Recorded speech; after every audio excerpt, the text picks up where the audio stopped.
বন্ধুরা, তোমাদের সবাইকে আবারও প্রলয়দা স্টাডি চ্যানেলে স্বাগত। তো বন্ধুরা, ইতিমধ্যে অনেকগুলো ক্লাস তোমরা করে ফেললে। তো তোমাদের স্পোকেন ইংলিশের ইমপ্রুভমেন্ট ঠিক কী হয়েছে সেটা হয়তো আমার পক্ষে জানা সম্ভব নয়, তবে নিয়মিত অনুশীলন তোমাদেরকে একমাত্র একজন ভালো স্পিকার তৈরি করতে পারে। তো ক্লাসগুলো অ্যাটেন্ড করলেই হবে না, প্রত্যেকটা ক্লাসে যে বিষয়গুলো আলোচনা করা হচ্ছে সেই অনুযায়ী তোমাদেরকে বাড়িতে প্রচুর প্র্যাকটিস করতে হবে, তাহলেই তোমাদের পক্ষে স্পোকেন ইংলিশ শেখা সম্ভব, যেটা আমি আগের ক্লাসগুলোতে বলেছি। তো আজকের এই ক্লাসে আমি ইংরেজি স্পিকিংয়ের জন্য খুবই গুরুত্বপূর্ণ কিছু সেন্টেন্স তোমাদেরকে শেখাবো। এই সেন্টেন্সগুলো স্পোকেন ইংলিশের জন্য খুবই হেল্পফুল হয়ে থাকবে। তো লক্ষ্য করো কয়েকটি সেন্টেন্স। সে না থাকলে তোমার কি হতো, বাইকটি না থাকলে আমার কি হতো, হিন্দি না জানলে তোমার কি হতো, পরীক্ষাটি যদি তুমি পাস না করতে তোমার কি হতো। তো এই সেন্টেন্সগুলো আমরা প্রতিনিয়তই বলে থাকি।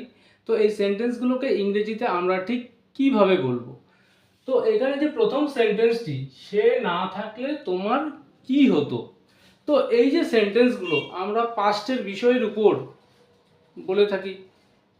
তো এই সেন্টেন্সগুলো, যে প্রথম সেন্টেন্সটা, সে না থাকলে তোমার কি হতো, তো এই সেন্টেন্সের স্ট্রাকচারটা কি হবে? নিয়ে আসতে হবে আমাদের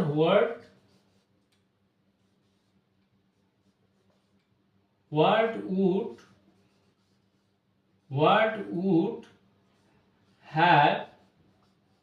would have happened.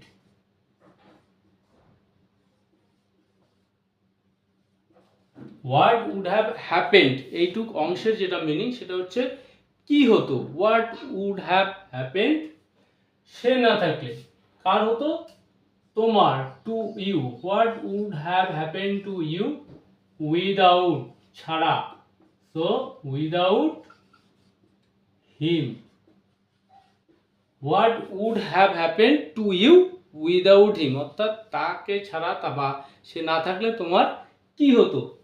তো নেক্সট সেন্টেন্সটি লক্ষ্য করো, বাইকটি না থাকলে আমার কি হতো, অর্থাৎ এই বাইকটার উপর আমি ডিপেন্ডেন্ট, এটার উপর বেস করে আমাকে প্রতিদিন অনেকটা রাস্তা আমি ট্রাভেল করে থাকি, তো এটা না থাকলে আমার কি হতো। তো সেম আগের সেন্টেন্স স্ট্রাকচারটা সেই অনুসারে আমরা তৈরি করব। হোয়াট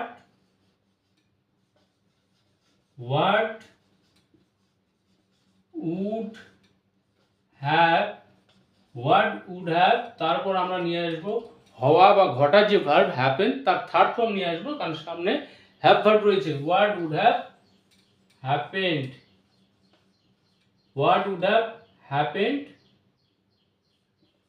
টু মি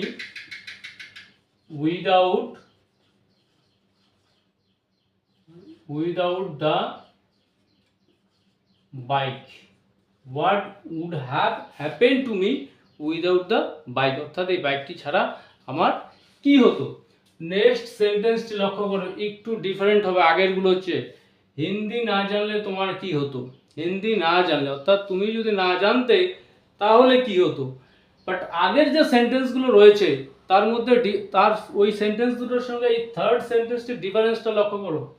সে না থাকলে তোমার কি হতো, বাইকটি না থাকলে আমার কি হতো, অর্থাৎ সে না থাকলে, সেই ব্যক্তি না থাকলে তোমার কি হতো, বাইকটা না থাকলে, অর্থাৎ ব্যক্তি বা বস্তু কিছু না থাকলে কি হতো। বাট এখানে বিষয়টি একটু আলাদা, হিন্দি না জানলে তোমার কি হতো, অর্থাৎ তুমি যদি হিন্দিটা না জানতে, অর্থাৎ এখানে একটা ক্রিয়ার ব্যাপার রয়েছে যেটা আগের সেন্টেন্স দুটোর মধ্যে ছিল না।